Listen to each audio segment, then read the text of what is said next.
He couldn't help himself. If he didn't laugh, he would surely cry. Part 1. Chapter 1. Coogee, Western Australia, Monday, August 5th. Dawn.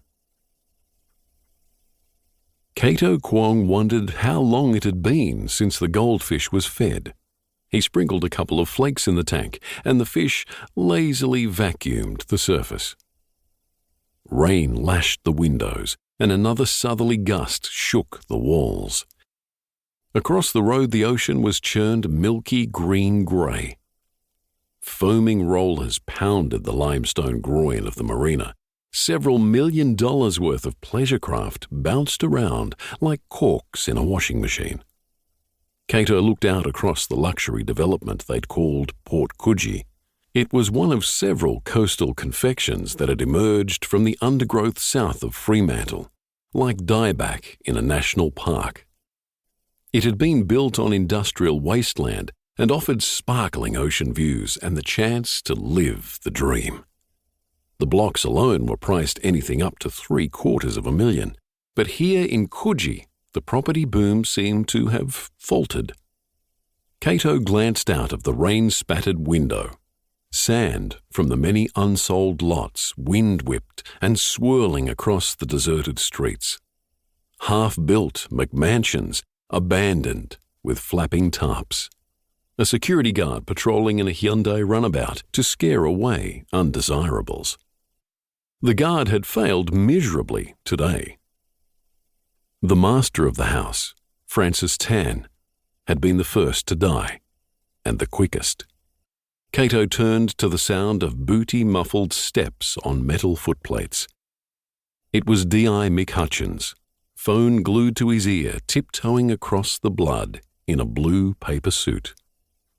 "Yes, sir, I will still be at the hearing as arranged and on time." He frowned at Cato, rolled his eyes, and mouthed fuckwit. "I appreciate that, sir. Look, it's a bit of an abattoir down here. I'd better get back to it. I'll keep you posted throughout the day. Cheers." One of Duncan Goldflam's forensic boffins shuffled by, taking in the wretched scene on a video camera and murmuring her commentary along the way. Hutchins waited until she'd moved on. "Okay, lead me through it." Cato took a deep breath and waded in. He pointed towards the front door. The mains power switch was either manually flicked off or triggered by a short circuit or power cut in the storm. We'll know later. Either way, the result's the same: darkness. Technicians measured, cameras flashed, shadows played on walls.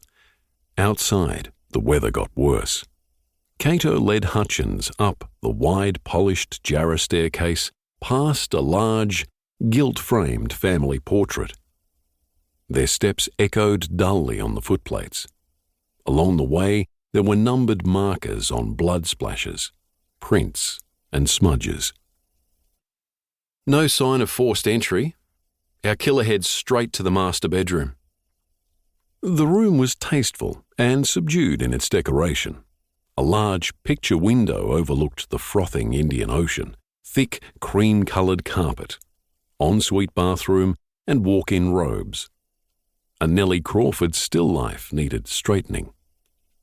They stood on the threshold and surveyed the sprays of blood on the walls and sticky dark puddles on the bed.